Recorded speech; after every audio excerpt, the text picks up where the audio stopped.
Okay, let's continue the 7.4 notes. I skipped past the 2 additional example problems after the last video, so we're on the 3rd page now, or I guess the 4th page. Now, once we have the ability to find the arc length, we should recognize that if you take an arc and you rotate it around an axis of revolution, it will produce the surface area kind of looking like this lamp shape. Now the lateral surface area is 2 pi RL, where L is the length of the arc, and R is, the halfway point between the 2 distances. But again, when it comes to calculus, that will kind of take care of itself. That's kind of the radius to the axis of revolution, which will change as the variable changes. But the length is exactly the arc length we calculated in the first part. So now it's just being applied here for the surface area purposes.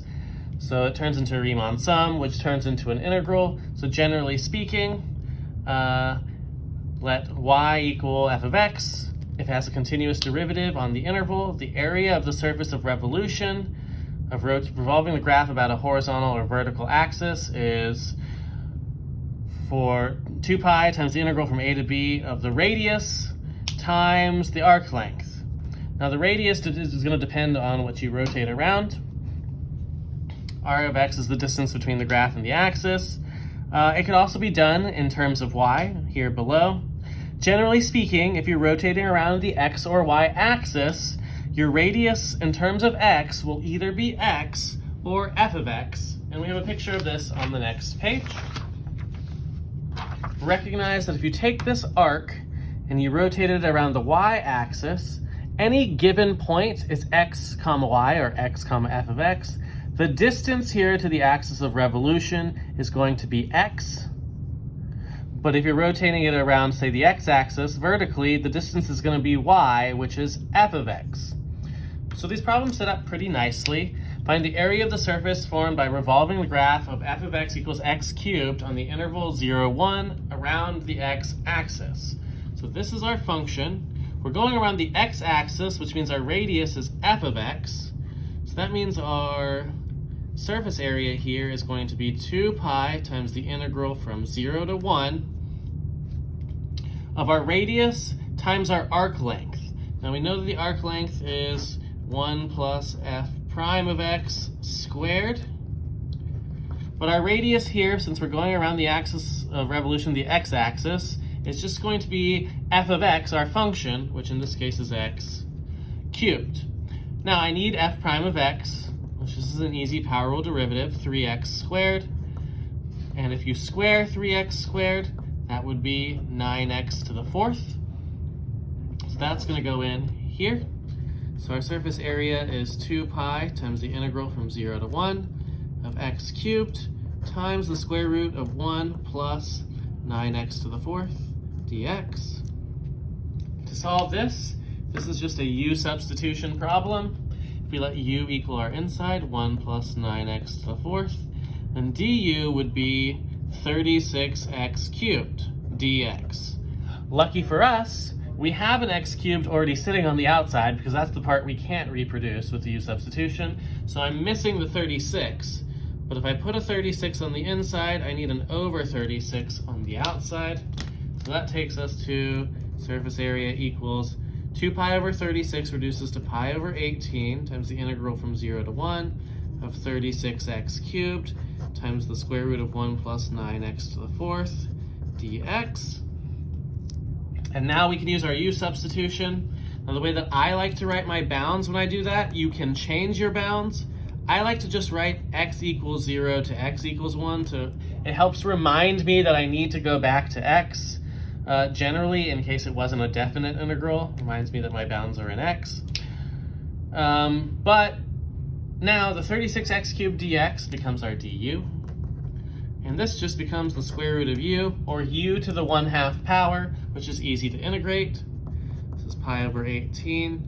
U to the 1/2 power integrated is 2/3 u to the 3/2, evaluated from x equals 0 to x equals 1. We can move the 2/3 out. So that would be 2 pi over 54, which is pi over 27. And then I'm going to go back to x as well. So this is 1 plus 9x to the 4th to the 3/2 power evaluated from 0 to 1. We just plug in 1. This will be 9 plus 1, which is 10. 10 to the 3/2. Plug in 0. This is 0, but it's 1 to the 3/2, so it's minus 1. And you can either get a decimal approximation, but this is the exact answer for this thing. On the next page, let's quickly do one about the y-axis, just to see how that one works. So find the area of the surface formed by revolving the graph of f of x equals x squared on the interval 0 to square root of 2 about the y-axis. So about the y-axis, the surface area is 2 pi times the integral from 0 to square root of 2. Instead of f of x in this case, our radius will just be x times the square root of 1 plus f prime of x squared dx. So again, I need my derivative, which is 2x, and my derivative squared is 4x squared. I mean, obviously there's a dx in there. Don't worry so much about it. We already handled the dx portion of it, so that's not necessary. Substitute in. So we've got x times the square root of 1 plus 4x squared dx. Again, u substitution. If u is 1 plus 4x squared, du will be the derivative of this, 8x dx. I've got the x and the dx. I need the 8. And if I multiply by 8, I also need to divide by 8. And that turns our equation into the surface area equals pi over 4 times the integral from 0 to root 2 of 8x times the square root of 1 plus 4x squared dx.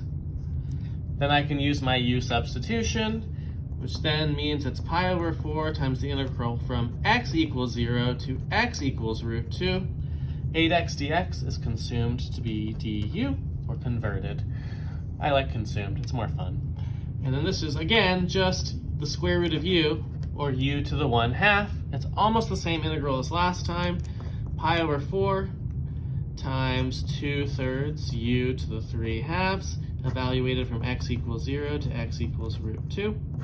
And just like previously, we can pull the 2/3 out. That would be 2 pi over 12, which is pi over 6, times, going back to x, 1 plus 4x squared to the 3/2, evaluated from 0 to square root of 2. We plug in square root of 2. Square root of 2 squared is 2. 2 times 4 is 8. 8 times 1, or 8 plus 1, is 9. 9 to the 3/2 is the square root of 9 cubed. That would be 3 cubed, which is 27. Plug in 0. This whole thing is 0 plus 1, which is 1 to the 3/2, which is 1. So we have pi over 6 times 27 minus 1, which is 26 pi over 6, which reduces to 13 pi over 3. And that is all of 7.4.